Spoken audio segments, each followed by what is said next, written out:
has recommended the creation of a Digital Council of the Philippines to regulate content creators and combat misinformation. The proposed body would be composed of content creators, advertisers, the Department of Information and Communications Technology, academe, and public relations practitioners. So that's basically everybody, with all hands on deck, with just 11 days to go before the midterm elections. With us now for more is the co-founder and trustee of the Global AI Council Philippines, a nonprofit supporting government and private sector efforts in AI development in the Philippines, former Trade Undersecretary Anton Mauricio. So good to see you, Anton. Thank you so much for joining us. Good morning, Cathy. Thanks for having me. All right, so you've just had a phone conversation with Congresswoman Geraldine Roman just hours ago and have discussed the creation of this anti-fake news groups. So what's the latest?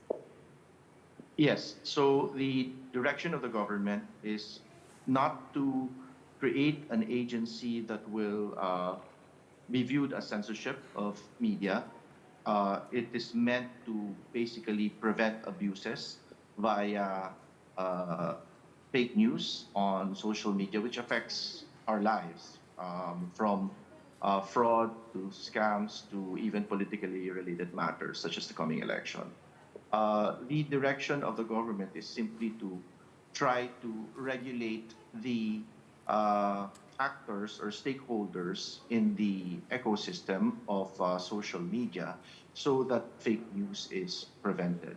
So that will require something that is parallel to what the traditional media is already doing, such as the KBP, which is a self-regulatory organization in a way. Okay, well, let's baseline that for a moment, Anton. What data do you have showing that there's more fake news now with just 11 days to the midterm elections? The data is not with us; it's with the social media platforms. I'm talking about, Facebook, Meta, which includes Facebook and Instagram, Google. They are the ones with the data, and they were invited, particularly TikTok, ByteDance, and Facebook. Meta had been invited during the last TRICOM congressional hearings. And they showed during those hearings that it's not just these elections coming up, but historically the past elections that have had an uptick, meaning it may be combined disorganized and organized effort. But as Global AI Council, we don't have that kind of data. We are just an ecosystem builder. That's all right. And that's so important, really getting that ecosystem together and getting somebody to just round everybody up. So who are your collaborators in this effort with just 11 days to go?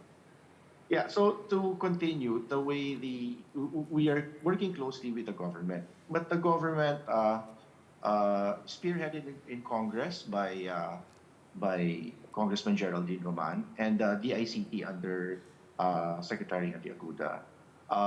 We are trying to combat fake news by having a law passed, first requiring social media actors to be registered in the Philippines, whether it's as an entity or an individual. The important thing here is that we will be able to find them should excesses or abuses occur.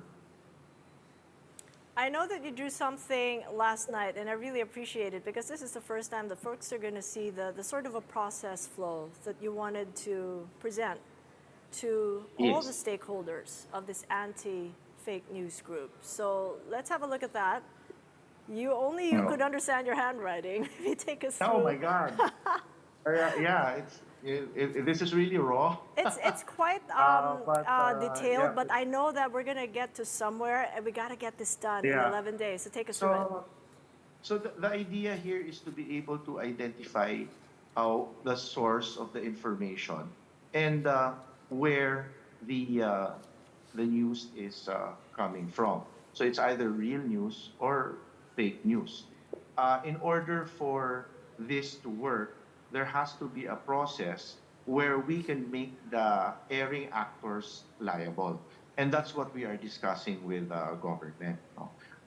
This will not work if it is just the social media bloggers or vloggers we want to that we're gonna chase. No, it will only work if the major platforms are involved. As mentioned, like Instagram, TikTok, it, it not only those kinds of platforms, but especially the chat groups, Kathy. Yeah. The most popular chat group by far in the Philippines is Facebook Messenger, uh, followed by Viber, and then the others followed.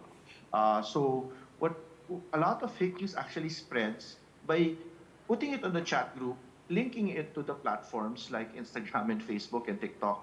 So what we want to do is to be able to identify any organized effort to spread disinformation or misinformation. So to clarify, uh, our role as the Global AI Council Philippines is to have technologies present in this ecosystem that will prevent the spread, hopefully in seconds, Kathy.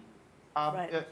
Just as a preventive measure, while we investigate if there is any truth to this allegation of fake news, because we cannot wait for weeks or even months.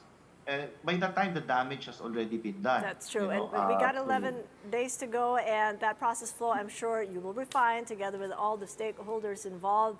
All the best, and I hope to get back and speak to you again during the elections. Anton, thank you so much for joining us. thank you for the opportunity. Anton Mauricio of the Global AI Council Philippines. And coming up after the break, we will talk about planning for your retirement with InLife. Stay tuned to Money Talks on One News.